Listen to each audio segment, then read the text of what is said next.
a message for my people. Nick Dad, baby. We the new label. Yeah. Come on. Yeah. Come on, son. Now this the black sheep sticking its home. I need a crib like I'm Gatsby. I need it. In hand, just understand my Pockets that deep. with nothing to prove. I ain't got nothing to do. When they can't compete and I got nothing to lose. You see, they told me I'm the one Yes, that's what's gonna good, everybody? benefit. Welcome back to the number one sports betting vibe on the internet, Veterans Minimum. Nick Dais, your host here at Nick Dais 10, as you can find me. The man to my left, my dog. Yeah, bro. You're swagged out today. I have to ask, what is that hat? That Hey, hat man, is this hat is super fire. So is the jersey. Shouts to Raul from Saturday Football. Seen him out at Complex Con. Last week I was wearing the Diego Maradona shirt. Hooked it up there and then hooked it up with the hat. I told him that I had this jersey, Thierry Henry. Henry. That's Henry. Henry, bro. No, it's Henry. No, because that's it's Henry. French. Yeah, listen, if you're Henry. yeah, it's Henry. You know, my favorite soccer player of all time. It's the You're reason why. cultured. It's the reason why I am. I'm the cultured Caucasian. It's the reason why I'm an Arsenal fan. It's the reason why I have a soft spot for the French national team, having no one in my family be French and having never been to France. Shouts to Raul, man. Thanks again and hope to connect again. George, Yeah. weird weekend, bro. We knew it going into it. Yeah, we that said there it. was going to be one upset. I did not predict as many upsets as there were. I would consider your the Chargers-Titans game an upset in regards. The Titans covering in any regard. Even at home, like the way the Chargers played was shit, but I mean, you got the Packers going down, and that was the real gut punch of the weekend with all the fucking money I had tied to Jordan Love on his birthday. But yeah, funky weekend, man. And I got to spend the Sunday at the Raider game, Raiders Jags. So I was not. Saw a good game though. I did. Saw a banger game, honestly. I mean, Brock Bowers literally in front of me scoring 3 touchdowns. Not gonna lie, I felt so chubbed up. On the third one especially, and mind you, I didn't bet it because I was like, it's the Raiders. There is a very good chance that I go and I witness them lose by 60 points. Not the case. They fought hard. Geno Smith is just as. I mean, do we want to start there? I can give I'm down to start there. Yeah, only because you were there. Patreon pick Brock Bowers plus 180 to score a touchdown. Got that. Did not see 3 touchdowns coming. He had a monster game. You text me during the game. You're like, hey man, I wasn't as crazy as I thought to say he would be offensive player of the year. Because if you just look at the 2 full games that he played, it's like he had that crazy game week 1, and then obviously yesterday it was like a literal career game. It's gonna be hard to duplicate that. Double-digit catches. I think he caught. Right? Wasn't it 12 catches he caught? yeah. Or 9? Let me pull that He up. got 12 catches, Yeah, for like over 100. 127 yards. Yeah, like dude, he went absolutely bananas. It's good to see him healthy. Yeah, 12 for 127 and 3 touchdowns is absolutely ridiculous.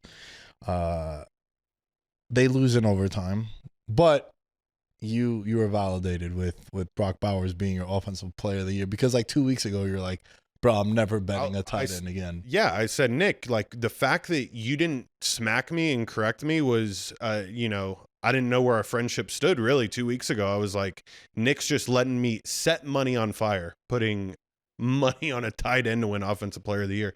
And then I go see him live in person. And if it's anybody else other than Geno Smith as his quarterback, when Brock Bowers is inevitably traded to a contender, best believe that I'm sprinkling a little bit of money on the number 1 bald guy for this football season, Brock Bowers. Yeah, he went crazy, man. It was definitely quite the performance. I will say that game featured, I think, my favorite 90 seconds on the history of Red Zone ever.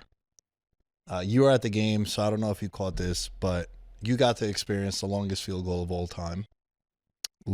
From Cam Little, who actually hit a 70-plus yarder in preseason, but it didn't count. He comes out there and he hits a 68-yard field goal, which that shit looked like it would have been good from the other goal line. That was a bomb. Yeah. The ensuing cutback goes to the Rams game. their kicker misses a 37-yard field goal.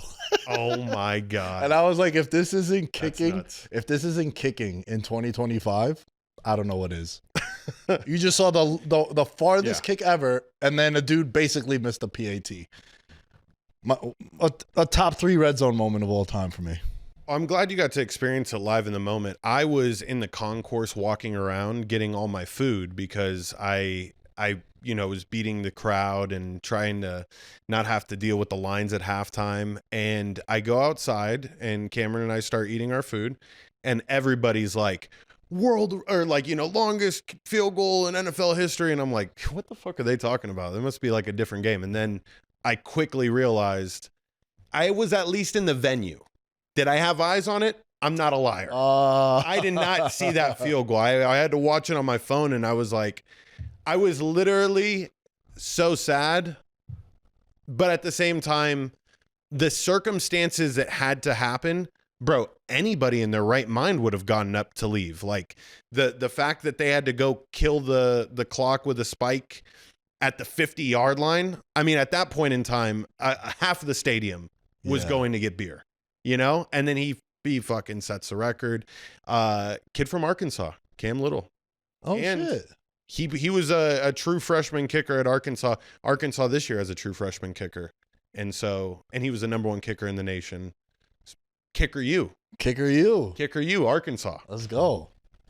Bro, you know what? As you were telling that story, it reminded me. Super duper throwback.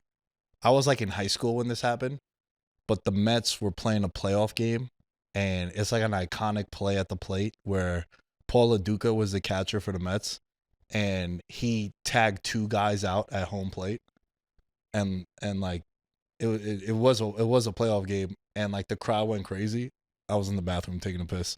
No. So I just heard the roar. It was like he tags the one guy, and then like the other guy was like, yeah. He tried to catch I remember him seeing that. Yeah. Bro, you never I was at that game, but I didn't see that play. So it just reminded me of you not seeing the field goal. NFL history. You were in the stadium. I was really hoping Brandon Aubrey would have hit his 68-yarder so I could be like, well, it happened twice in a weekend, and mine isn't as special. But it is what it is. I appreciate the Raiders going for 2 there at the end and not playing for the tie. I mean, I felt like it was kind of inevitable. But I liked it too. But I want you to know that, like, there was a pause for a second there. Like, Pete Carroll walking over to Geno Smith, there was like a contemplation like, bro, I don't know. Do we just shake things up in the AFC with ties over there? Maybe.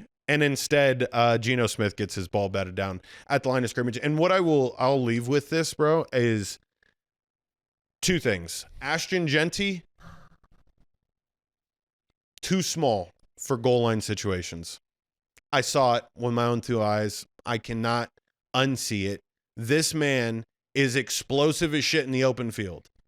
But when it comes to I need a yard and I meet the linebacker in the middle, he got stood up 5 out of 5 times. And that's who we went with. There's one player that I know would get across the goal line. Unfortunately, his ankle is in 2 pieces. He was available. Your boy and my boy, yeah. He was available. And so there was that. And then the last thing is Geno Smith. Bro, he slid 3 times when he could have just been an athlete and like lowered his shoulder for a first down. I'm talking defenders like 3 yards away from him. He's giving himself up sliding on crucial downs. Unreal. Absolutely unreal. I didn't realize that he was that committed to extending his career. You're at the end, Geno. Like, go out with some fucking swag. Because right now it's bad. But that's it. That's it from this game. Yeah, that's it. Jaguars moved to 5-3. Bro, there's so many quarterbacks that I watch. I'm like, I just can't get a read on them. Trevor Lawrence being one of them. Bryce Young being another, which I think we should go into that game. Truth be told, we spent way too much time on a Raider game, but you were there. I was there. NFL history. And Brock Bowers. So I get it. Brian Thomas Jr., absolute disaster. Get out of Jacksonville while you can. Come up north, bro. Come to the Giants. Get you in. Next year, we got you. We got Neighbors. We got Wandell. We got Theo Johnson. We'll be good. We'll be good. But biggest upset of the year. If you're looking at it from a point spread perspective, 14.5-point favorites with the Green Bay Packers. They lose outright at home to the 5-4 Carolina Panthers. Bro, I think the Panther fans should all be Patreon members, I'll be honest. Because ever since we said, I don't know about Bryce Young, he's been balling. He's been playing well. You know, the one game he missed against Buffalo, and they got smoked at home. Andy Dalton came in. But he's been playing well. I think he's going to be the guy for me, bro, that I just flip-flop on 220 times the rest of his career. And that's perfectly okay. Is it? Am I allowed to have that one athlete that I just can't figure out? Because I have an idea of a lot of guys. I'm like, yo, I know who you are. You know, I'm a big eye test guy, and then sometimes I'll use the stats to, like, validate it too. Like, I don't understand what Detroit does with their backfield. Like, bro, just run Gibbs. This Montgomery shit, Sonic and Knuckles. I've been talking about this shit for 3 months now, right? And I know Gibbs is my number one pick in fantasy. I'm not even talking about that. I'm just saying, just watching them, there's a clear difference. So, eye test wise, I think Bryce Young is going to be a guy where, like, one day I watch him, I love him. The other day, I watch him, I hate him. And I'm going to hate myself by the end of the show when I tell you a proposal that I have. But tell me more about this game. No, Bryce Young's lighting it up, bro. I mean, you know, he hasn't thrown for over 200 yards except for against the Arizona Cardinals week 2. You know, he's really just relying on Rico motherfucking Dowdle to put the team on his back. Honestly, it could be another thing where we had mentioned Rico Dowdle revenge game against the Cowboys. Ever since then, he's been unstoppable. And the Packers allowed the Panthers to play their style of football. The time of possession, the extending drives, the winning the red zone battle. Like, the Packers were 2 for 4 in the red zone. They may have been 0 for 4.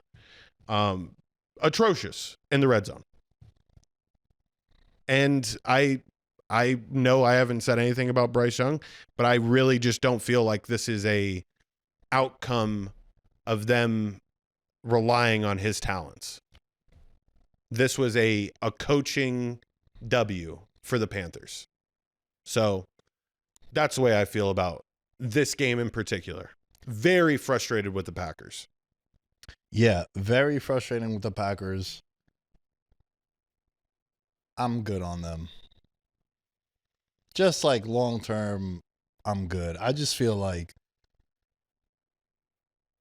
Jordan Love just makes a lot of decisions that make me scratch my head. Bro, the one interception he threw on 1st and 10 wasn't the triple coverage, and the one guy that was playing safety was like this.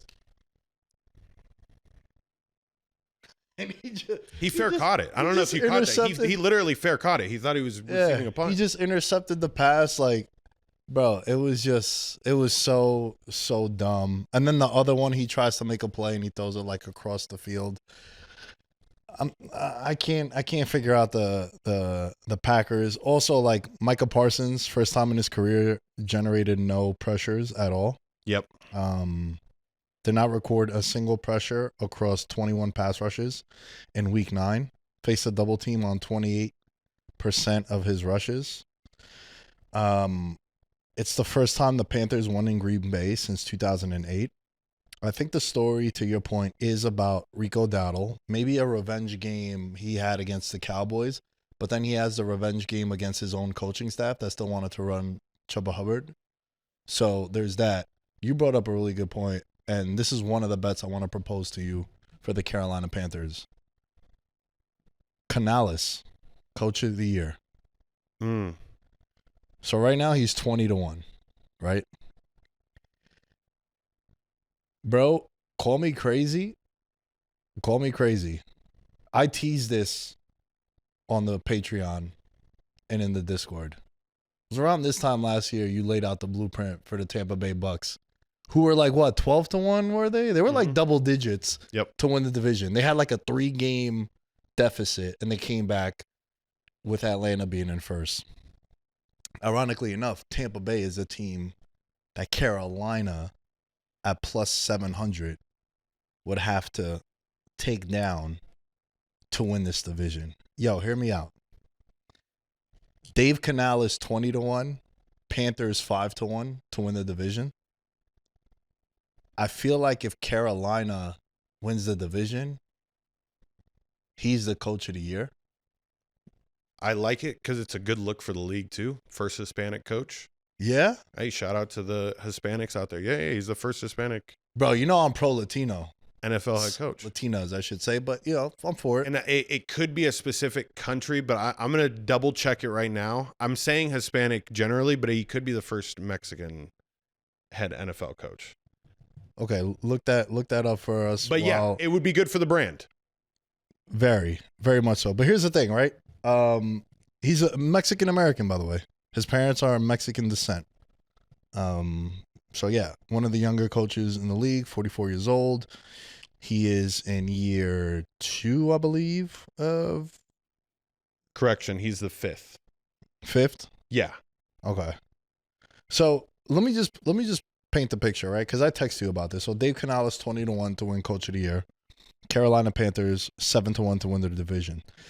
The Coach of the Year candidates are Steichen, Vrabel, McDonald, Kyle Shanahan, Sean Payton, and Dave Canales. Shanahan, Payton, and Canales are all 20-1, right? Okay. Tampa Bay is in first. They're 6-2. Carolina's 5-4. So Carolina still has to have a bye week, right? They end the year week 16 and 18 playing each other. Tampa Bay's next 4. Home Pats, at Buffalo, at Rams, home Cardinals. Carolina, on the other hand, home Saints, at Atlanta, at San Francisco. Who the fuck knows what they're going to look like? They just lost their rookie, Williams. And then they play at home to the Rams. Now, I think this is the team we jump on the bandwagon for the rest of the year. It's awfully reminiscent of how we felt about Tampa Bay last year. I think we do it, bro. We do it. And if it comes down to it, week 18, right? It's Tampa Bay and Carolina. That game is going to be in Tampa Bay. We can hedge out of it if we need to. Look at you already wanting to hedge out of it. You're itching the back of your neck right now. You just think about this. Just think about this, Nick. Bryce Young wins over the Falcons, the Dolphins, the Cowboys, the Jets. And I'm not considering that Packers win on him. That was Rico Dowdle's win. These next 2 weeks. So that you're correct, and the timing to make this bet would be now. Because you go back-to-back divisional games, and if they win those 2 games, then without a doubt that number will be way lower. Probably like plus 200. So if you're going to get the most bang for your buck on the fucking Panthers, bro. Like I told you they're on my ban list. I would never put a future in on them to win the division. However, if you do parlay the division winner in Canales, I'll sprinkle a little bit in there for the Hispanic heritage and the fact that I had to get stat corrected for myself. Yeah, they don't let you. The 2 books that I'm looking at, they don't let you parlay that. Because they know. You can't really parlay awards on the same team. Like I texted you about us going to Arizona for a couple things. And like one of the bets that I was looking at was like JSN Offensive Player of the Year with McDonald Coach of the Year, and you can't do it. You can't do like and then the other one was like Taylor and Steichen. I did, but why did it let me do Aaron Rodgers and Mike Tomlin? I think that was because it was in the beginning of the season. Okay, I think, but I'm just telling you, like, there's 4 different books I have open right now, and all of them say some of your selections cannot be combined into a single parlay. Let's get back to this. Do you think the Panthers are capable of playing a perfect game like that every single week? They played a perfect game.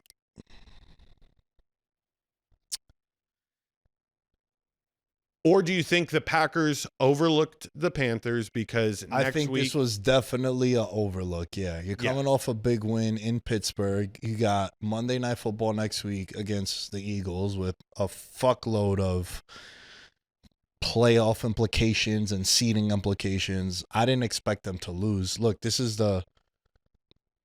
it's been a long time since we'd have a double-digit underdog just win outright. Remember, they were 14.5-point favorites. A lot of people got fucking banged out in their eliminator pool picks with this pick. And I had a feeling that one of the two favorites was not going to lose. I wasn't going to get that crazy. But one of the two favorites was not going to cover.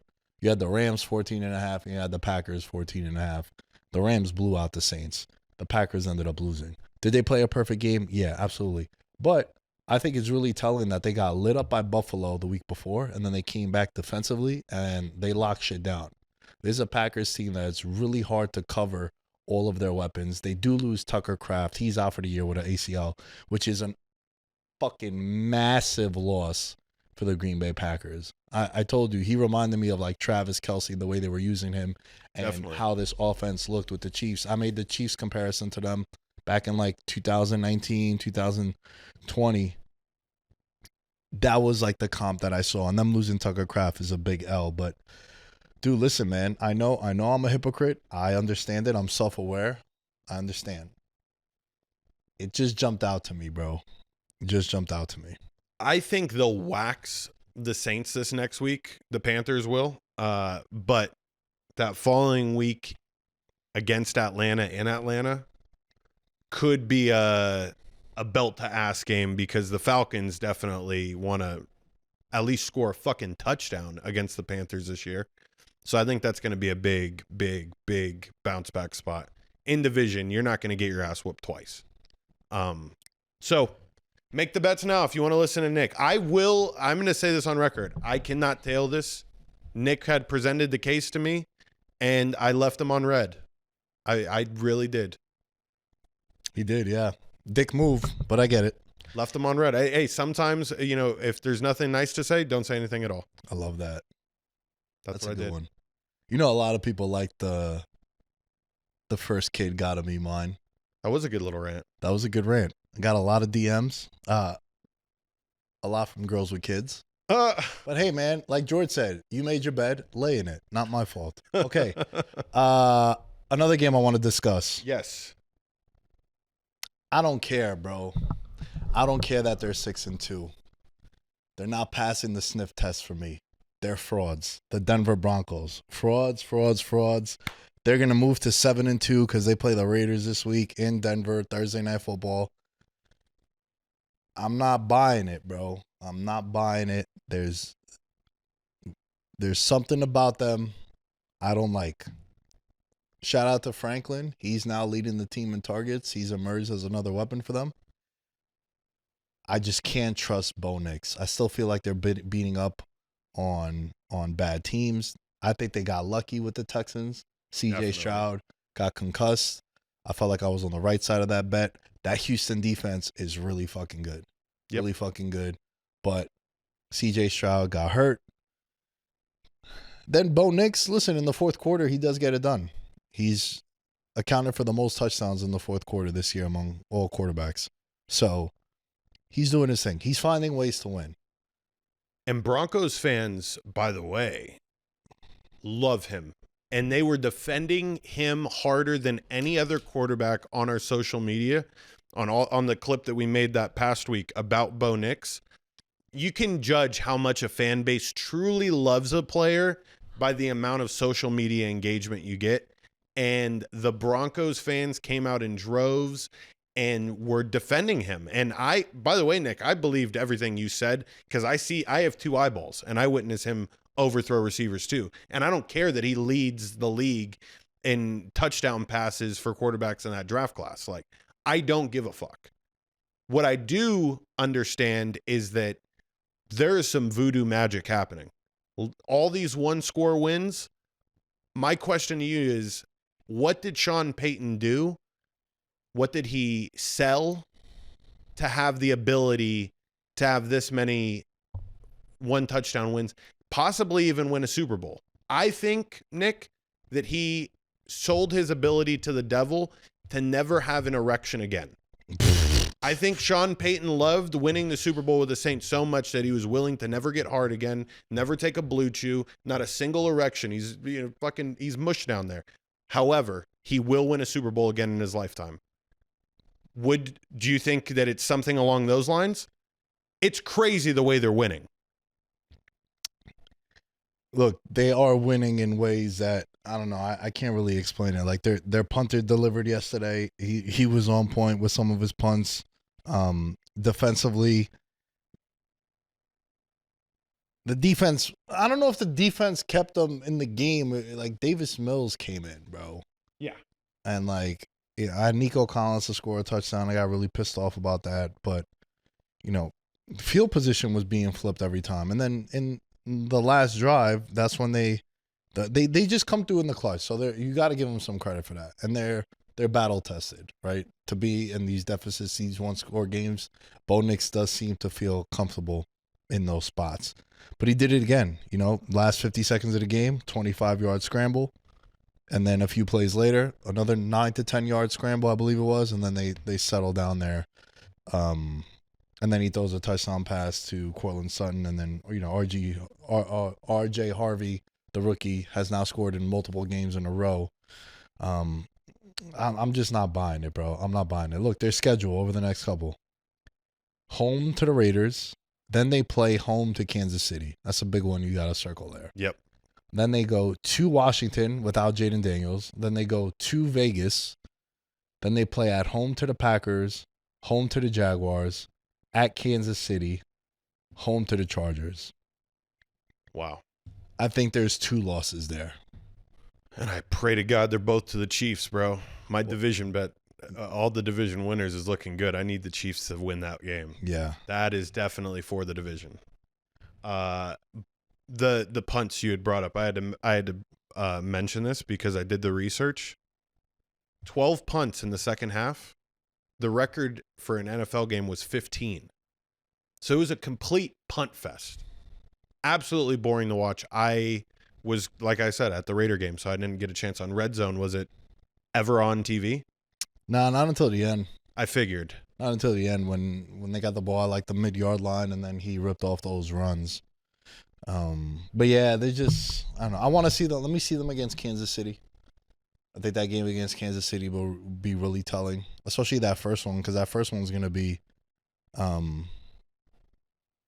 in Denver, coming off extended, the mini bye because they play on Thursday Night Football. And then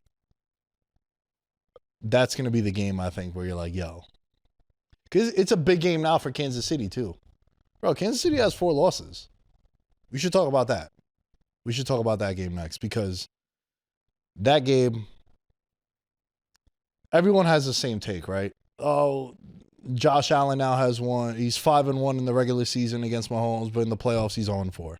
I get it. I think the biggest story from this game is the defense for the Buffalo Bills because they were able to make plays when it really mattered. Mm-hmm. Brentford, he had a touchdown-saving tackle before halftime that led to a field goal. That saved them 4 points. Cole Bishop, he kind of had a coming-out party, I would say. Joey Bosa had a big sack in the fourth quarter. Epinesa, did you see that hit he put on Mahomes on the sideline? Yeah. Bro, that looked like, first of all, the fact it wasn't a flag, shocking. It is, but it's like that is your dream as a defender. You get Patrick Mahomes in your sight like that, bro. Oh, yeah. Oh, I mean, continue though. It was a big time play. Well, I'll tell you this. I've told you about my sideline theory. That hit happened on the Buffalo sideline. If that happens on the Chiefs sideline, automatic 15 yards. Because fight would have erupted. That, and that 27 250-pound dudes were going to sprint at the referee like this. Yep. So the referee is going to throw the flag. So I want to, one day, at the end of the season, what I want to do is I want to go back and look at all the hit out of bounds plays that led to penalties. I'm willing to bet a lot of money that 70% of them were on the sideline of the player that got hit. Because the reaction is going to be like, yo, bro, imagine you're a fucking, you're a That's why they tell you every time, like whenever you watch punt returns, the sideline that you favor is your own sideline. Like there's a whole bunch of football logic that goes behind you always want to end up on your sideline. It's interesting. Like go and watch it. Like imagine being a 5'9", 5'10", 53-year-old white sideline referee, and 25 300-pound dudes just sprint at you with helmets on, yelling flag, flag, flag. You're just over there like shaking. You throw a flag because it's on their sideline. Yeah, I'm just almost positive that it always happens. But Epinesa, that hit looked like, you motherfucker, 4 times you've knocked us out in the playoffs. Oh yeah, You some bitch. Almost fucking Batista bomb you on the sideline. Spine buster, brother. But I thought the real story was the Bills defense, and then the other part was Josh Allen put the cape on, bro. That's the best Josh Allen game of the year. Yeah. Whenever they needed a big play, he delivered. But for the love of God, Buffalo, the QB sneak, stop running it to the left, bro. Last year you ran it 5 times in the playoff game, didn't work. You end up losing. Again, if I could figure that out 6 beers in on my couch, that you're going to, every time you QB sneak, you're going to go that way. I'm sure defensive coordinators that get paid millions of dollars and these defensive players, they also know you're going to go that way. Let's do something different. But Kincaid, big game for Kincaid, scored a touchdown in the first quarter, 6 catches for 101 yards. And they still don't have that receiver that I think puts fear in your heart. But if Josh Allen is the best player on the field for you, you have a chance. And I think their defense was the biggest story of the game yesterday for me. 100%. And Cook had a bounce back spot too, where he's, finding his rhythm. But Josh Allen, by the way, another NFL history stat has been set. Josh Allen, 47 career games with 1 or more passing TDs and 1 or more rushing TDs. Best pickup in fantasy. I mean, Cameron, my fiance, had picked him up every single year in fantasy, and she had made the championship 3 years in a row. This year I took the advice, and it's weeks like this that truly make me realize how special he is. And yeah, crucial downs, bro. Like Patrick Mahomes, what was he, under 50% completion percentage for like the first time in his career? This Sean McDermott defense steps up when it matters in the regular season. If it doesn't, okay, let's go hypothetical. They meet up again in the playoffs.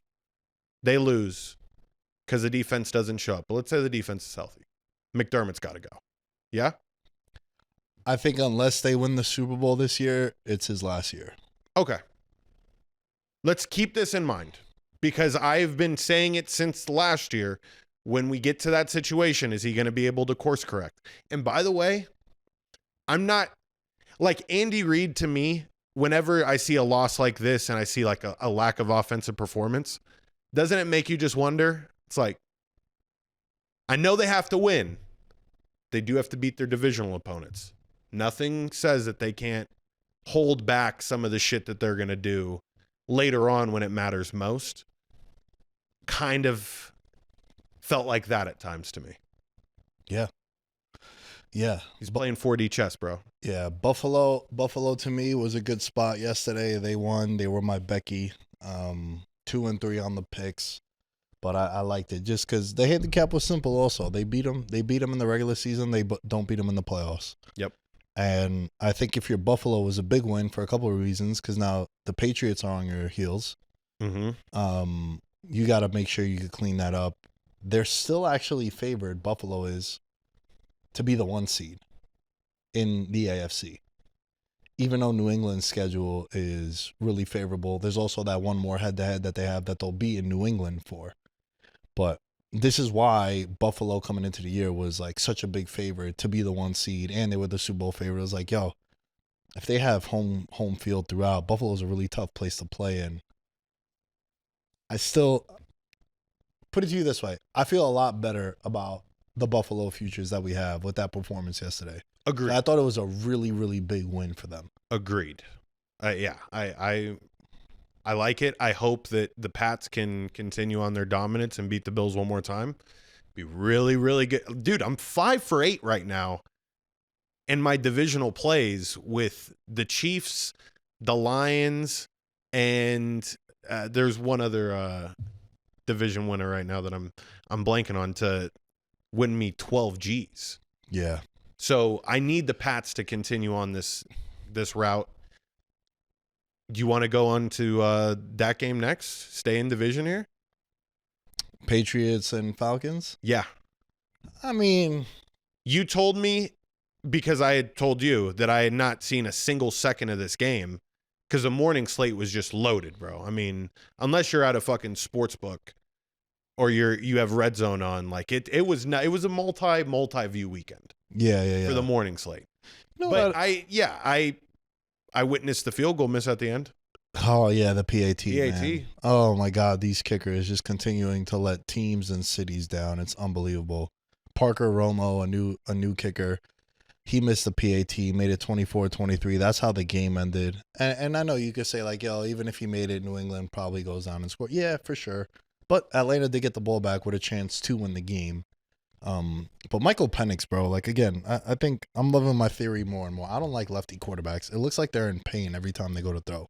Every lefty quarterback. And I think there's only been 2 that have been good. It's Mike Vick and Steve Young. Mark Brunell was all right too when he was with the Jaguars, but that's about it, man. For me, that game, like, it just sucked. Drake London went crazy. He had a monster game. That was a coming out party for him. Yep. Stephon Diggs continues to score. I think he's scored touchdowns now in multiple games in a row. 30-1 to be comeback player of the year. I think that's interesting, but you know, Cardi B effect. Cardi B effect. Yeah, she was at the game, celebrated after. Not just at the game. When you're at the game next to Robert Kraft. Yeah. You're trying to make a statement. Yeah. New England is changed. Yeah. We've evolved. We're cool now. Yeah, New England is cool again. Drake May continuing to ball out. Drake May, 3rd for MVP right now. Truthfully, I feel like he should be 1st. I don't get why Mahomes and Allen are 1-2. I don't think they're having like MVP seasons. Drake May, yeah. Numbers and his team is winning. Mm-hmm. And then it should be Matthew Stafford. No, it should be Matthew Stafford first, you sly son of a bitch. Hey, man, listen. Let me tell you something. Right now, the LA Rams, currently the favorite in the NFC to be the 1 seed. The LA Rams should be undefeated. They're 6-2. Matthew Stafford in the last 2 games has thrown 9 touchdowns. They should be 8-0, and the conversation about them is completely different. Again, they lose that weird-ass Thursday Night Football game where everyone was hurt for the Niners. McVay just gets owned by Shanahan in the regular season. He wins like 80% of his games against McVay. They know each other really well. The year that they won the Super Bowl, I had the Rams ticket on them to win the Super Bowl. And I just remember being so nervous that they played them in the conference championship game, but then he beat them when it mattered there, right? And then the Rams go on to win the Super Bowl 15-1. I made that bet the moment that they signed Matthew Stafford. Fast forward to this season, I said, yo, Rams, best record in the NFL, 50-1. This was back in April. I'm going to put this up so you guys can see it again. I love Devontae Adams going over there. Him and Puka went crazy again yesterday. And then Higbee scores a touchdown. Matthew Stafford is balling out. Their defense, they just picked up one of the best corners from the Titans, McCurry. He comes over. They're loading up. They got Verse. They got young pass rushers. They got ballers, man. This team is really, really good. Very good. And I'm telling you, the conversation is way different if they're 8-0. Woulda, coulda, shoulda. I get it. They blow that game in Philly, which was egregious. One of the worst losses a team has had all year. But then again, you're saying, all right, yo, Philly opened it up. It's Philly. It's not like they came back and they lost to the Giants like that, you know? And I love the Giants, but that's not a team that should come back on you. Mm-hmm. Philly coming back, I get it. Championship pedigree. They're not going to go out like that. And also, you're going to have them being at home. It makes sense. But, yo, they are flying under the radar, bro. Everyone loves Sam Darnold in Seattle. How are the Niners continuing to win? Eventually, it's going to catch up to San Francisco. This week, they play each other. The Rams are 3-point favorites in San Francisco. I think that's a fair line. Do we see Brock Purdy? Who knows? Mac Jones just continues to win with them. But like we were saying earlier in the show, Williams is now out for the Niners. Add it to Bosa and Warner. And, Ayuk is still not back. It's the McCaffrey show. He's an interesting guy for Offensive Player of the Year. He's in the top 4. He's doing everything for them. I love this Rams team. I feel so good about them. They do have a really intriguing stretch over the next couple of weeks. Right. Coming up with this game here in division. At Niners, home Seahawks, home Bucks, at Panthers. Yeah. And then they close out the season at Atlanta versus the Cardinals. Yeah. And then in between that, you got the Lions coming to the Rams. Yep. And then you got to go to Seattle, right? So I just really like this team, man. I really like this team. I like, again, that they're flying under the radar. I don't understand how the Lions, the Packers, and the Eagles are all favored over them to go to the NFC. I don't get it. Do I have so back home? We call it goggles. Like, you ever have your friend date some girl, right? And like they just have goggles for her, like they just can't see anywhere else. So do you think I have goggles for the Rams because I'm financially invested? Because I have been called out for this in the past. It's shocking, to say the least, that only this week after an eruption versus a very, very bad Saints team that everyone is like, oh, hey, by the way, Matthew Stafford on pace for like 40 touchdowns and 4 interceptions, right? And, starting to compare those numbers with past MVP winners. And now the headlines are being written, so I think the respect is being put on. But I think people are over like the old people show, I think Devontae Adams going over there, Matt Stafford, remember, for a portion of the offseason, it was, is Matt Stafford coming back? Right? You had all the shit with the podcast with his wife. She's making announcements on his career. He comes out and he says, we're going to do it. They get Devontae Adams. And I think it was like a fun offseason headline for a moment in time. Then reality came.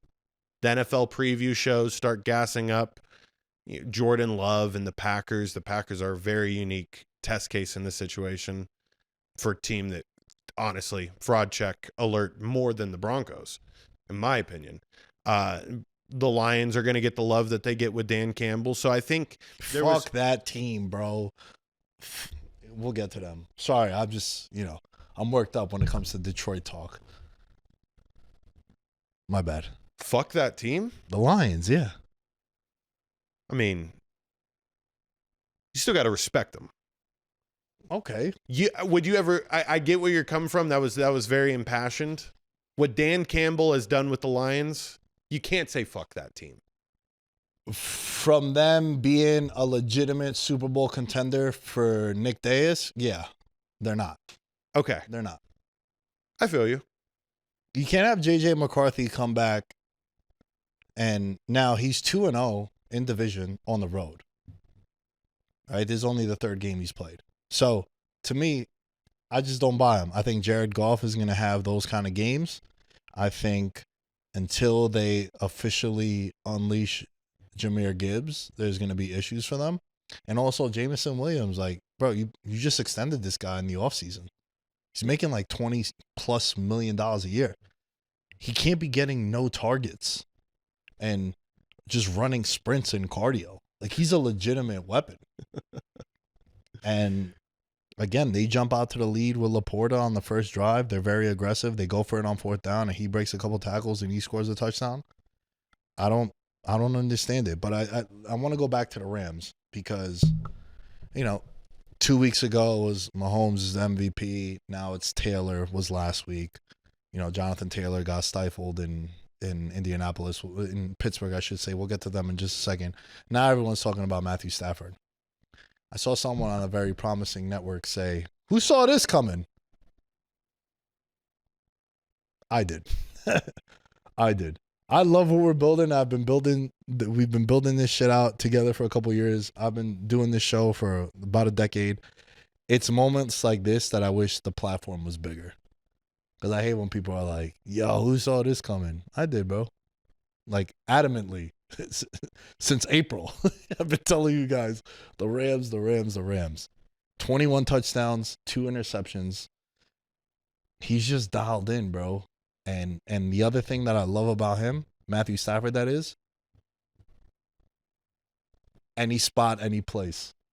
I'll go into Philly. You know, Eagles fans are going to be nervous. I'll go into Detroit.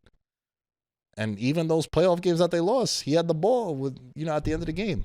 He's going to keep you close. And I think he's legitimately the best quarterback in the NFC. So I also have that too. I love it. Keep flying under the radar. Don't mention it at all. Don't worry. We'll be gunning with the Rams. I still just can't get over how you said fuck the Lions like that. So why do you like the Lions? Tell me why you like the Lions. What have they done to prove to you that they're a legit team? They just get fraud checked every time, bro. I get you. That's what I mean by, like, fuck the Lions. I get it. Losses. There are 3 losses: the Packers, the Chiefs, and the Vikings. I think, it was a wounded Buccaneers team that they beat up on, the Bengals, the Browns, hobbled Ravens, and the Bears earlier on in the year. I'll give them the Ravens win because Lamar played. Right. And the Bears, considering that they're not as terrible as we thought they were. But to me, it was, can they replicate a similar feel that they had from last year? And I think that still exists within the culture of the team. So I do think that this was definitely a gut check for them. Obviously, losing at home to a divisional opponent, being favored by 8.5 points is, as big of a reality check as you can get in the NFL season. But I still buy into their philosophy and how everybody understands who they are. Because there's still plenty of NFL teams that are out there that are searching for who are we, even though they're good teams. Yeah. They don't have to worry about that. So that's why I'm like, I get where you're coming from as far as we want them to stand out as like legit contenders. But in terms of Lions football history, I mean, bro, this is about as good as you're going to get. We want more. We expect more out of them than they expect out of themselves. They remind me of the bully that when they get bullied, they fold. The Vikings sunned them. And like in New York lingo, when someone's like, yo, you just got sunned, it's like an insult. But like if you know someone and I'm like, yo, this is my son, it's like a good thing. But it could be taken as like a diss. I feel you. If you're like, yo, this is my son, Like I tell a lot of my friends in the group chat, I'm like, yo, these are my sons. I say it like intentionally. I'm 8-1. I lost the first time in fantasy this week. Fell apart. He's human. Human. It happens. I benched Stafford for Jordan Love, so it didn't matter because I lost by 60. Jesus Christ. So it was good. But the Vikings just bullied this shit out of them. Blitzes. They shut down the running back duo, Sonic and Knuckles. And if they can't run the ball, then Jared Goff can't run play action. They're a completely different team. You saw this is what happened in the playoff game in Washington. They jump out to an early lead. The Lions, with all that firepower, they can't play from behind. Correct. They're a team that when they're bullying you, they're elite. Look at the games that they won. They're up. All the games that they lost, they were trailing. They had to play from behind. That's why they couldn't catch the Chiefs. They couldn't catch the Packers. They couldn't catch the Vikings. When they're playing from behind, they're not a team you should live bet on. Does that make sense? Agreed. Like there's a couple teams that when you see them, are like, yo, I should jump in on this right now. It is a good spot. Like they could play. Their offense still stays the same. It doesn't with Detroit. And that's why I think they got out-bullied by a team with basically a rookie quarterback. You're coming off a bye. I know it's in division, but like, bro. Yeah. All I saw from them all last week was their Halloween costumes. That's all I kept seeing about Detroit. Yeah. That's it. And look, yo, Jahmyr Gibbs, he killed it with the Jeff Hardy. I'm a lifelong wrestling fan. I fucking love if you could pull off a wrestling costume, I'm in. right? I'm in. But also, when this happens, they just got out-bullied by a team that shouldn't be out-bullying you. Like, Minnesota's not that good, bro. Minnesota's not a good team. No, I think that this game proved how well coached of a team that they are. That was a pretty big nutsack play on a need to ice the game to call a back shoulder fade where JJ McCarthy completes the pass. And by the way, I have to bring this up. I don't know if you saw this. JJ McCarthy's stat line in their 2 wins has been identical. In both games, he threw for 143 yards. In both games, he threw for 2 touchdowns. In both games, he threw for 1 interception. And in both games, he rushed ran one for a touchdown. Yeah. That's insane. And you know what else, too? They're 4-4. This division, all 4 teams have 4 or more wins. And then if you look at the division odds, it's Packers, Lions, basically a coin flip. And then you got the Bears are like plus 800 and the Vikings are 15-1. It's a really interesting division. Yeah. But I'm not buying Minnesota. I'm not buying Minnesota, and I don't want to hear nothing about the Lions. Just don't. Let me get you to try to believe in JJ McCarthy. You know he joined Hall of Famer Dan Marino and Patrick Mahomes as the only quarterbacks drafted in the first round to win 2 road divisional games over their first 3 career starts since 1970. JJ McCarthy, Dan Marino, Patrick Mahomes. Yeah. You a believer? Should wait and I'm see. fucking with you, bro. These stats that they pull to make these quarterbacks seem legit is hilarious. Well, bro, there was a good one about Jackson Dart. It's like the people that he's with for the first 6 starts in his career. It's Mahomes, Dante Culpepper, Mark Bolger, Josh Allen, and Deshaun Watson. And I was like, I like all that company, except, take it easy on the massages. Everything else, I'm for it. JJ McCarthy, we got to wait and see. I do feel like collectively and I do it too, right? Like I'm doing it with Jackson Dart. Like I'm ready to build a statue for him. He's putting up big numbers and he's playing well. And Theo Johnson drops 2 out of every 3 passes that get thrown his way. But he always gets open, and him and Dart have a good relationship on the field. He just doesn't deliver. And I'm ready to crown quarterbacks right away, and then I'm ready to, jump off the bandwagon right away. JJ McCarthy had the world's longest ankle sprain ever, but then yesterday he looked good. He looked good. He really did. And they're 4-4 right now. We'll wait and see. I do want to talk about another team that's in that division. Quietly, they were my division winner. The 5-3 Chicago Bears. Yeah. Okay. Craziest game ending I've ever seen in my life. Yeah. It was 41-27 with 2 minutes left. And Bears defense kind of played like prevent. Like, all right, we'll give up a touchdown. And then the Bengals recover an onside kick. And then they take the lead with under a minute left. The Bengals do. And then Caleb Williams makes a crazy play to Colson Loveland, coming out party for him. He scored 2 touchdowns with 17 seconds left. The story for me is the Cincinnati Bengals defense. Bro, listen to this. From the start of last year, I'm going to give you the amount of points the Bengals have scored in losses. So everything I'm about to read you guys right now and everything that you're seeing in this clip, or if you're watching the video on the You're Welcome Network, rate, review, subscribe. These are how many points they scored in losses. 33, 38,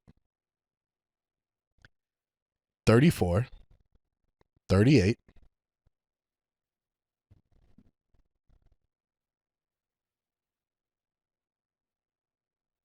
38,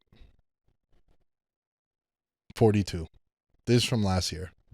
Jesus. Since last year. So between Joe Burrow and Joe Flacco, these are the losses that they've suffered.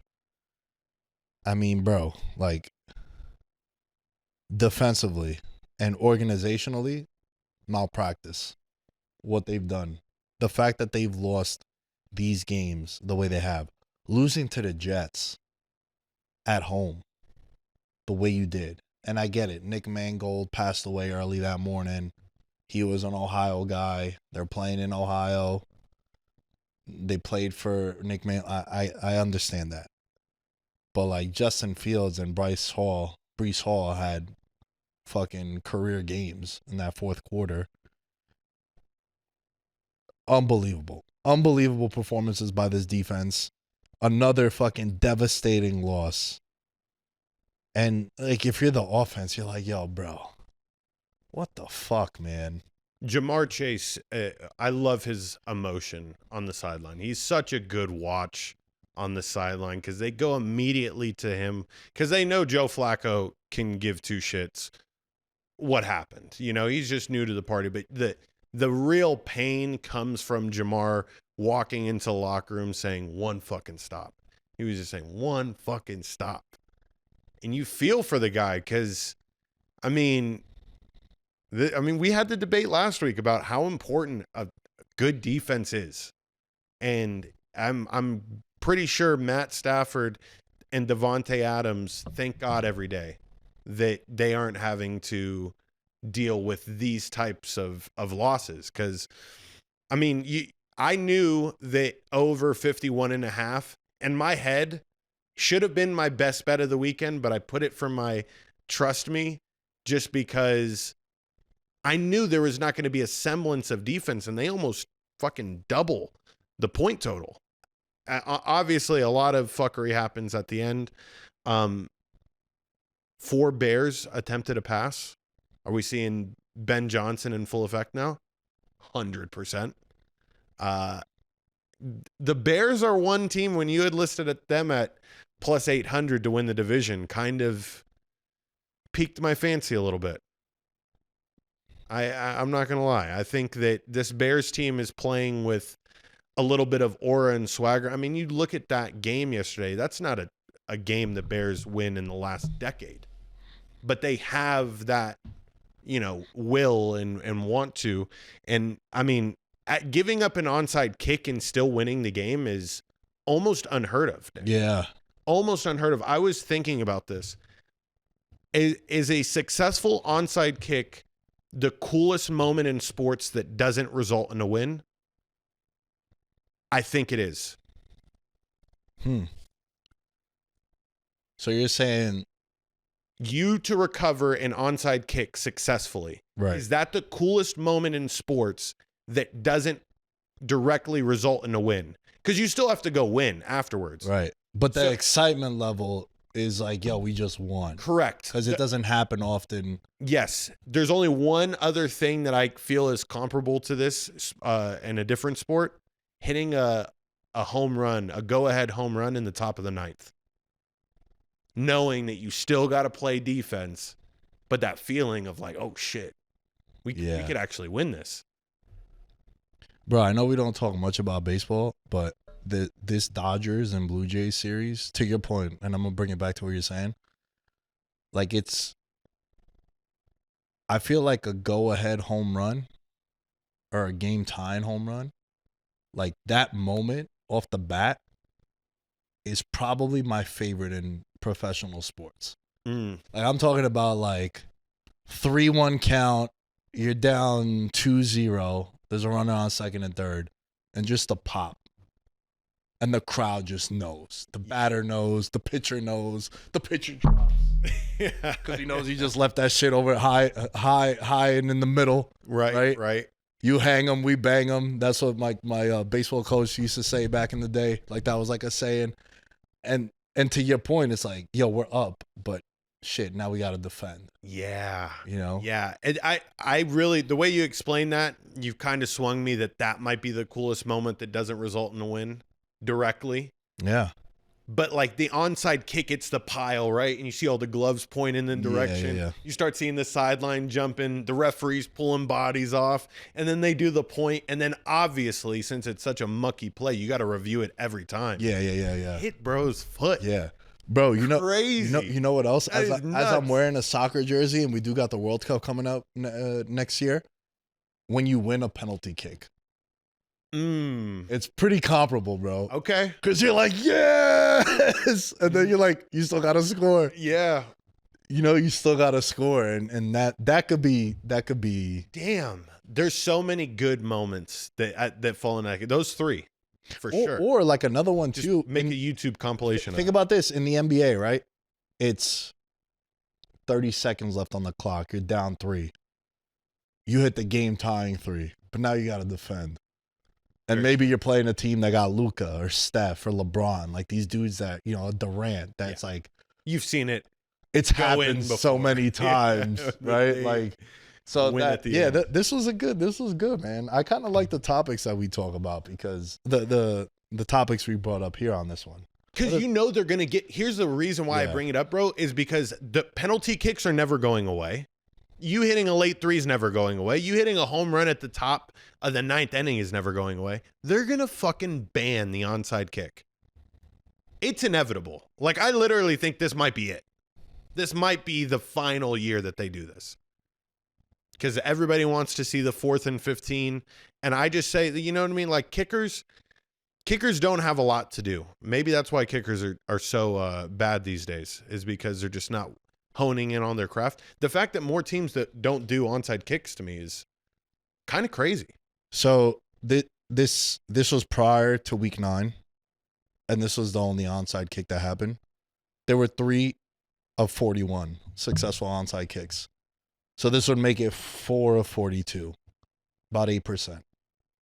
So it's something because that's like they rare. aren't perfecting the craft. Yeah. You're telling me, bro, that these special teams coordinators, like if you get like a 7'6" giant and just understand that he's got to run 10 yards, you do a high kick to him. I'm very shocked there hasn't been a special teams coordinator, mad scientist that's perfected the onside kick. It needs it, man. Save onside kicks. This is a pro onside kick podcast. Yeah. Yeah. And I know I'd be talking mad shit about kicking. I have a mean onside kick, bro. I think we all do. I think that's every. No. But like I used to like every camp I would ever go to, I'd have the best onside kick. On the tee or off the tee? Halfway. Half tee. Half on, half off. And I would have one big bounce high up in the air, and I would always get it. Like they used to set up buckets. Damn. And I used to hit the butt. Like, bro, I was nasty. I'm an athlete, bro. By the way, I respect it. I'm one of those animals that you put just to absolutely torpedo someone. By the way, you want to call targeting. Call targeting every time an onside kick happens, because it happens. Yo, one of the vlogs we got to do is me, like, the combine video we're going to have this year is going to be sick. Oh, you're going to do nothing but kicking drills, bro. You're not throwing a ball, by the way. No, you're either a kicker or a quarterback. I'm an athlete. with my 5'3", 40 speed, baby. That's funny. Yo, what other game you want to discuss? Because I feel like we hit on all the main ones. The Steelers versus the Colts. Yeah. It's good to see both of the teams that you predicted to do well, like have like a duke it out battle. And so for me, I was like absolutely shocked that the Steelers were able to show up on defense the way that they did. I mean, we ended up with the Mike Tomlinism at the end of the game. Better to be stomping grapes than drinking wine. Yeah. So whenever you get a win and a Mike Tomlinism attached to it, it's a good day. It's a good day. Even though the Colts are a team that I'm high on, and I was really, absolutely stunned in the way that they were not able to get the ball moving. Daniel Jones, when the pocket's collapsing around him, looked a lot like the Daniel Jones I saw with the New York Giants. Timid, throwing the ball behind receivers. I had as many turnovers yesterday as he did all season. Doubled it. Yeah. Yeah. He had 3 coming into the week, and then he doubled that in Pittsburgh. Yep. Worst defeat of the year. And despite all that, they lost by 7. Right? And I think everyone is saying that, and a lot of Giants, obviously I follow a lot of Giants content. Everyone's like, Colts fans, buckle up. I don't think that's fair. It was a bad spot. It was a gut check for the Steelers. They had just lost at home to the Packers. They were at home again. Obviously, you got the Ravens now creeping. Ravens still favored to win the division, despite being 1-5 at the time. They had a big win on Thursday Night Football against Miami, but I think it was shocking how well the most expensive defense in the league played. And I wonder if the Colts are going to be a team where they kind of do need to have home field to be the juggernaut. Like they need this is their first time playing on real grass all season. It's been a while. Like it's been a while because the last time this happened was when they played the Titans in September. They were outdoors there. But then you look at it like Rams game was indoors. Chargers game was indoors. This is the first time since September 21st. I don't know why I said that so foreign. September 21st that they played outdoors. And then you look at the rest of their schedule. They're going to Germany this week. This was supposed to be the Offensive Player of the Year Bowl. They play the Falcons in Germany.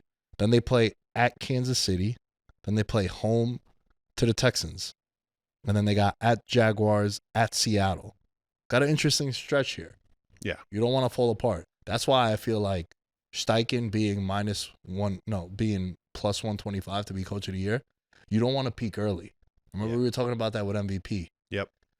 Like you want to peak late. You want to have those 3 touchdown, 300-yard passing games the last 5 weeks. Like what Stafford has done in these last 3 weeks, if we could get that weeks 15, 16, 17, 18, oh yeah, we're good. It's his. It's his. So it's kind of the same thing here. It's kind of the same thing here with the Colts. I don't think it's fair to criticize Daniel Jones and say like, yo, this is what it was in the Giants. It was a really bad spot. And I just think that they might be a team that when they're home, you love them. When they're on the road, they got to be playing someone ass. Yeah. Pittsburgh isn't really ass. I still think Pittsburgh's a team that they were going to bounce back. It was a classic Mike Tomlin spot at home as a dog. And that line, again, like we said this last week, bro. It was a really suspect week. Like the lines just didn't pass the eye test. They were just all very fishy lines. And this was one of them. It was -3 all weeks. And then morning of, it gets to 3.5 for the Colts. And I was like, I don't know. Yeah. I don't know. I personally didn't bet this game. I think I had just Tyler Warren to score. It was like the only bet I made in that. And he didn't score in that game. So yeah, Pittsburgh, their defense showed up. And if the defense plays like that, it could be something, but I don't know. It can be something. It's really frustrating to not see Aaron Rodgers throw the ball downfield. Like we have to see this DK Metcalf situation be every single week. I am going to find him 8 to 10 times a game. 2 receptions yesterday for 6 yards. Season low. Jaylen Warren was held to 1.9 yards per carry on 16 carries. And then you had just Rodgers just not pushing it down the field at all. Even though he completed 24 of his 32 attempts for 191, only 3 passes were over 10 yards. Like, I understand there's respecting a defense and there's not taking unnecessary risks, which I would say, like, Aaron Rodgers, if he's good for anything, he's confident in understanding when it's over and when to give up on a play, and his extending of plays he's really saving for later on down the road. I'm hoping. It made me feel happy about my Aaron Rodgers for MVP, Mike Tomlin Coach of the Year. You need wins like this to build onto that resume, and what's to it to see Aaron Rodgers go absolutely apeshit in the back half of the season and the Steelers kind of continue to run with the headlines. Mm-hmm. They really did win the headlines this week. Whenever you get a Mike Tomlin quote, that's the one thing that everyone's going to talk about on every single talk show. I need 9 more of those, and then I'll be a happy guy. Any other games? No, that's it for me, man. That's it for me. Before we get into Monday winners, and we're also going to break down the Thursday Night Football game. Some people reached out to us, a lot of comments on YouTube being like, yo, we would love for you guys to give out picks on the Monday show as well for like the Thursday night game. So we're going to be doing that. We're going to do that. But before we do, patreon.com/Veterans Minimum. Shouts to David Cleveland, my buddy from back home. Shouts to Christian Wright. Shouts to Sean Green. And shouts to Big Willie Style. Hit us up on Instagram and said, yo, he cashed a plus 1,100. He took McCaffrey 2 touchdowns and Jackson Dart to score anytime. That hit, and he shouted us out. And the other people that I mentioned are Patreon members for the year. Patreon.com/Veterans Minimum. $1 American a month. That's all we're asking for. We are at about over 300 members on the Patreon. Paid 400, excuse me. Over 400 paid members on Patreon. Bro, we fucking went down? What's going on? Yeah, I'm bugging. By the way, we have some very cool advertisement commercials planned coming soon for these Patreon reads. So stay tuned for that. You're not going to want to skip the Patreon reads is what I'm getting to. Elite comedy headed your way. So $1 a month. Join the Discord. Get full access. You're not going to want to miss it, dude. Got tons of good convos in there. Monday winner. Yeah. I'm 5-3 on the year. We both lost our Monday winners. Yes. You had Colts -3. I had Cowboys -2.5. Mm-hmm. Both lost outright. So there you have it. Shout out to Monday winners. I'm going to go first this week. I am going to take the Chicago Bears. You know who they're playing? The New York Giants. They're 3.5-point favorites in Chicago. I think the Giants don't win another game the rest of the year. Damn. Ever since the Denver Bronco game, downhill. the way it happened, they're just going to spiral. And they're going to continue to spiral. I'm watching the games now for the Giants, and I have just one thing on my mind.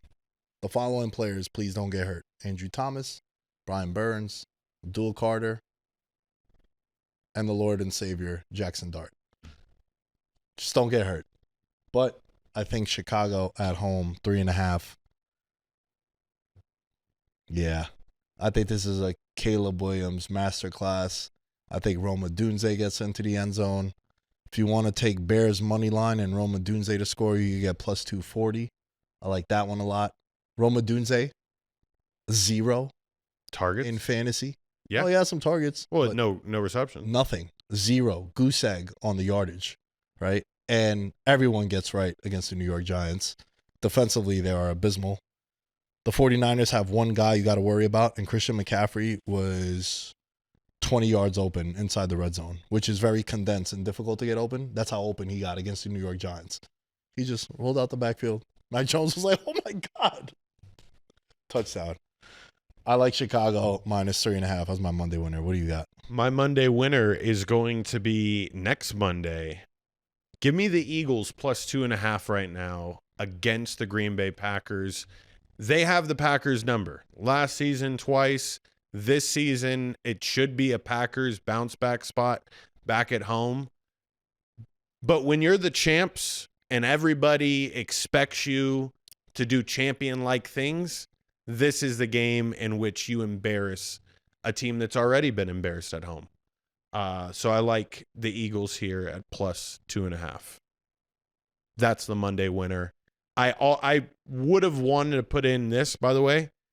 I'm getting an inkling this is a Taysom Hill game. My sensors... I'm all in. My sensors are halfway up. My Taysom Hill antenna is starting to read accurately. It's so bad. It always happens when things are the worst for the Saints, that he is at quarterback way more often. I think we understand that we're going to be drafting a quarterback again next year. And, we're going to make the most of our investment.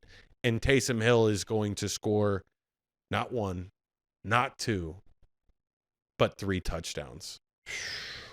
No, that's nuts. The Panthers defensive line won't allow that. But definitely Taysom Hill to score a touchdown this next week is going to be a part of the anytime touchdown parlay. You ready to go to Thursday night? Yeah, so Thursday night, we're going to start giving out picks for the Thursday night game. We're also going to be only exclusively in the Discord and on the socials at Nick Dais 10, Mr._George _Carmona, and at Veterans Minimum. You'll get the first touchdown for Thursday Night Football, which, by the way, back to back, baby. Come on, dude. You're fucking unbearable. And I'm done making the graphics, too. If I lose this week, if you go 3-peat, I'm done making the graphics. You know how to do it. You can keep typing in George negative $300. George negative $325. 0-17. I felt vindicated earlier today. I saw somebody tweet, I don't know who it was exactly, but they said that they had just finally hit their first touchdown score of this season, and they're like 0 for 32. So, and they're betting multiple shits. We're just doing Thursday Night Football. I can only bear to do Thursday Night Football. Are you kidding me, bro? There was that trend a little bit in basketball with that. There was that one guy who got popular because he kept betting the first basket props. Yeah. And he was hitting them pretty consistently too. I was like, basketball, it's a little different, you know. Football, it's the gods have to, grant you access, and you've been granted access. Yeah, back-to-back weeks, 10-1 and 11-1. Gadsden 2 weeks ago, Mark Andrews this week. So yeah, follow us on socials for that. But for me, a prop that I really like. Over 36.5 yards for Troy Franklin. He currently has more targets than Cortland Sutton. He leads the Denver Broncos in targets. And they are at home on a short week against the Raiders. The Raiders get absolutely smoked by wide receivers. They are bottom 5, if you're looking at it from a fantasy perspective, in points allowed to wide receivers. Troy Franklin, a wide receiver.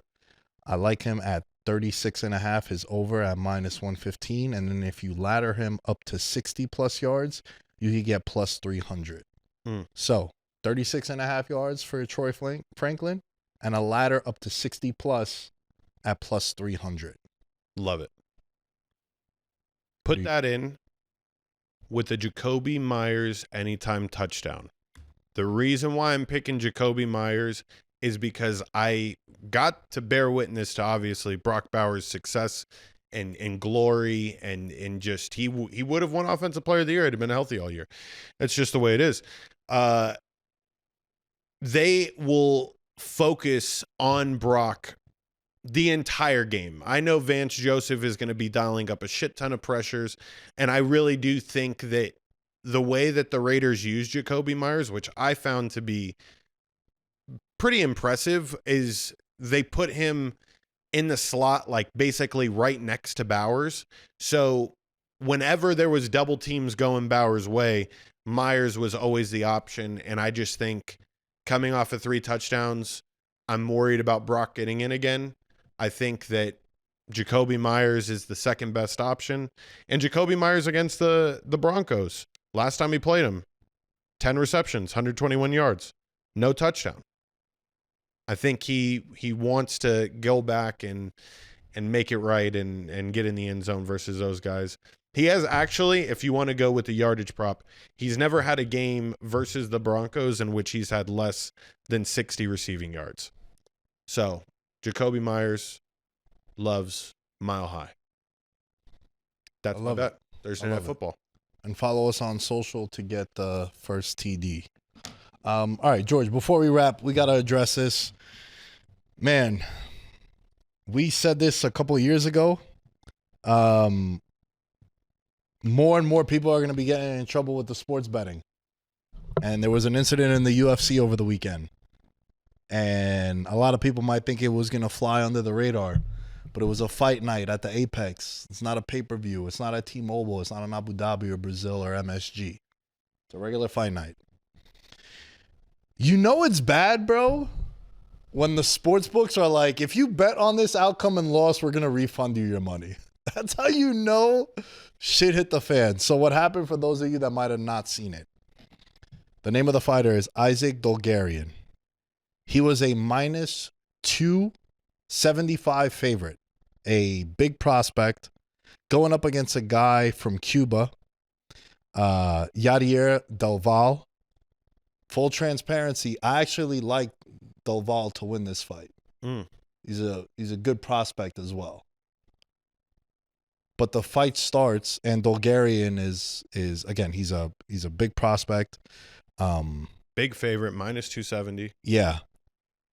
An hour before the fight, It got flagged by a couple sports books for unusual betting activity from minus 275 to minus 150. This is also a guy who earlier in the week in an interview said that fighters should get 3 to 5% off sports bettors winners. No. A couple of weeks ago, we didn't talk about it, but it was going to be a topic. Who is the quarterback that addressed the point spread at the end of the game because they went like out of bounds or something? Fernando Mendoza. Okay. Of the Indiana Hoosiers. Okay. Yo, athletes. I know you want to sound cool and be like, yeah, the point spread. Some people are going to, you know what you do? You invite the FBI who's lurking. Oh, the block is incineratingly hot right now. The block is hot. And the FBI is like, what do you mean by that? Let's look into that. Basically, these guys are snitching on themselves. Yeah. He's also once been cornered by the one and only James Krause. Yeah. Who this scandal hit a couple of years ago. Awfully reminiscent. Big favorite, line jumps significantly, guy gets stopped in the first round. Doval, to win in the first round, went from plus 850 to plus 400. This guy, Bulgarian, shoots for a takedown, gets stuffed. And the way he gets submitted, George, is like white belt shit. Like I was telling my buddies, I was like, bro, 3 months of training, you'd be able to defend a rear naked choke better than he was. Yeah. And he got called out by Michael Chiesa on the post fight and was like, white belt shit. Like the fighters were like blown away. Again, this kid was like a prospect. And he's already been released by the UFC. Probably not going to fight in the UFC again. Nope.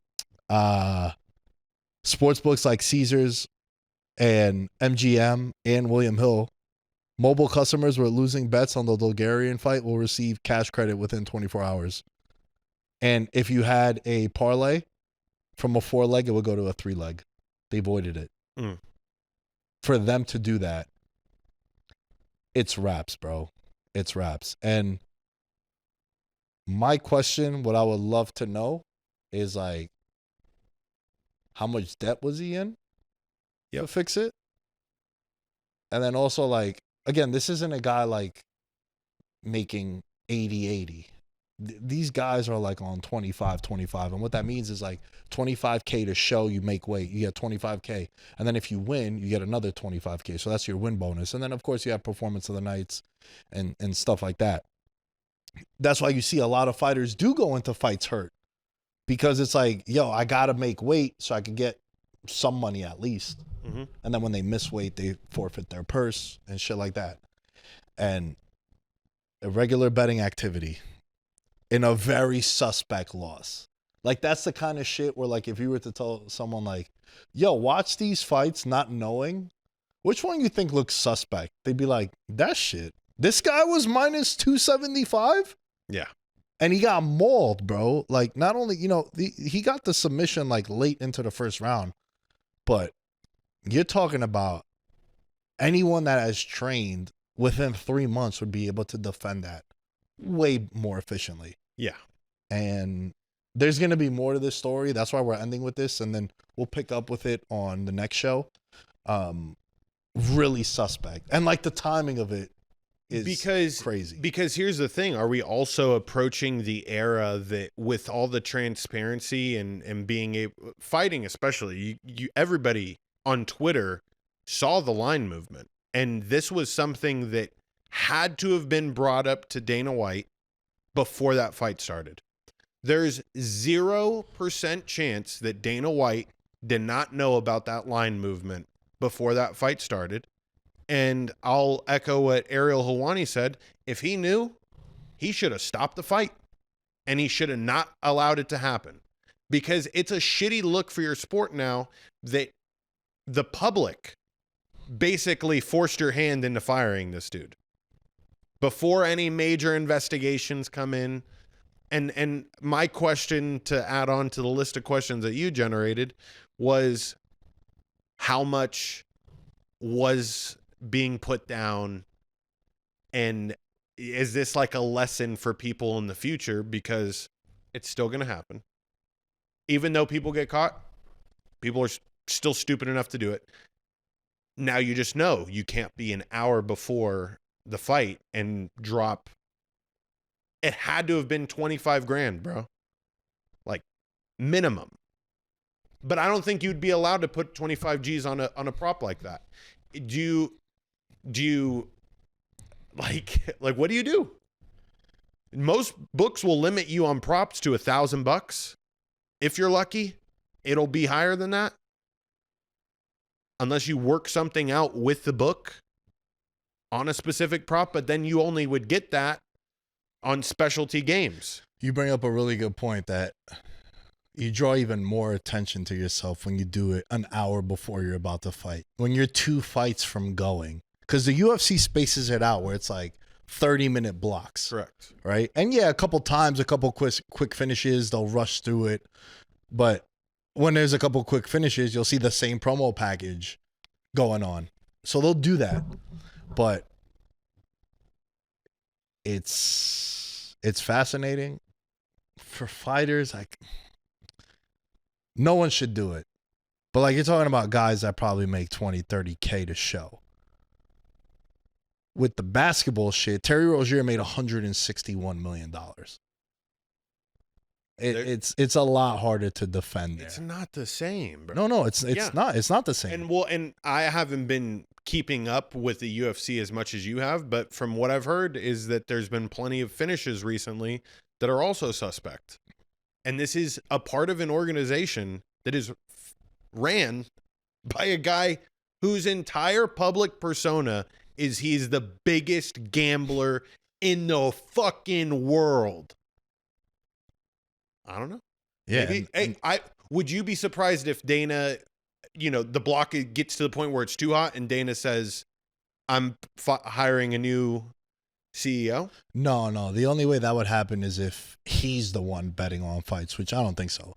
Dana White has made it very clear that he likes to play his blackjack, right, and his craps and his baccarat and all that shit. Correct. I don't think he would do that. I also really fuck with Dana White because the level of don't give a fuck that he has. Correct. And like he called out the fighters. He called out the old fighters. He calls out fighters when they do something wrong. Bryce Mitchell had those anti-Semitic comments one time. He was like, he's a fucking idiot to go out and say that. Like, who's in his team? Who lets him do that? Why are you around him? So he's policed that. Dana White, very polarizing figure. Some people like him, some people don't like him. I love him. I like his level of I don't give a fuck. I think it's respectable. My favorite people are those kind of people. So I don't think so. I think the only way that would happen is if they find out that Dana White is involved in it, which I don't think he's involved in it. I think the big issue is what you said, and I'm sticking to that point. We're like, yo, bro, you shouldn't do it. But when you do it, and you do it right before it's going to happen, yeah, you're just raising red flags. And then it goes back to the rant that I had 2 weeks ago. Who sniffed this out? The sports books. They were like, yo, fishy shit is going on this fight. Flag it. What's the guy's name, the FBI director? Cash Patel? Yeah. Yo, Cash, look into this shit. No one's watching the Apex, but some wild shit's going down. Or, pro tip, legit pro tip here.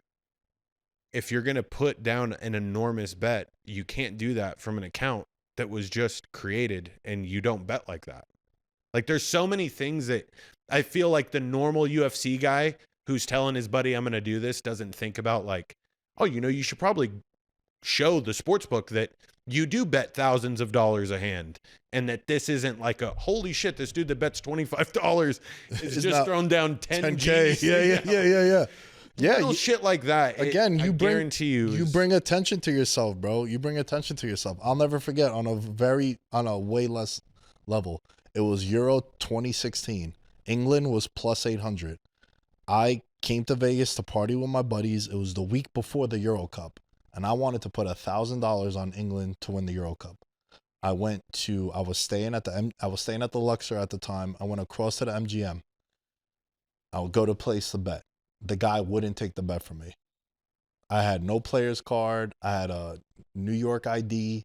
I was of age. Right. But they were like, "Yo, we can't take that bet. If you want it for $250, well, you could take it for $250." So I put it for $250, and then I went to the Cosmo and I put another $250 because the same thing happened, Yep. same casino chain. I ended up putting my $1,000, but it wasn't on one ticket God. because it was They random. know. It's like, yo, we're not gonna just let you do that. So, yeah, very interesting stuff in the UFC. Very interesting stuff going on in the sports world. This was Veterans Minimum, the #1 sports betting vibe on the internet. Thank you all for watching. Rate, review, subscribe to the YouTube channel if you're watching us here on the Your Welcome Network. Rate, review, subscribe on Spotify, Apple. Hit us on Instagram, LinkedIn. We're on LinkedIn, Facebook, Twitter, TikTok. TikTok is popping again. We're not banned. We're not going to get UFC'd. Hit us up there. George, where can they find you? At Mr. George Carmona is where you can find me, and we'll see you guys on Thursday. Motherfuckers. Element. I'm a gold medalist, bronze like your medal is. So many deer in headlights, but it's bedtime. Hear that supper bell, main course, be the venison. Dab. Most dangerous game. Either kill or be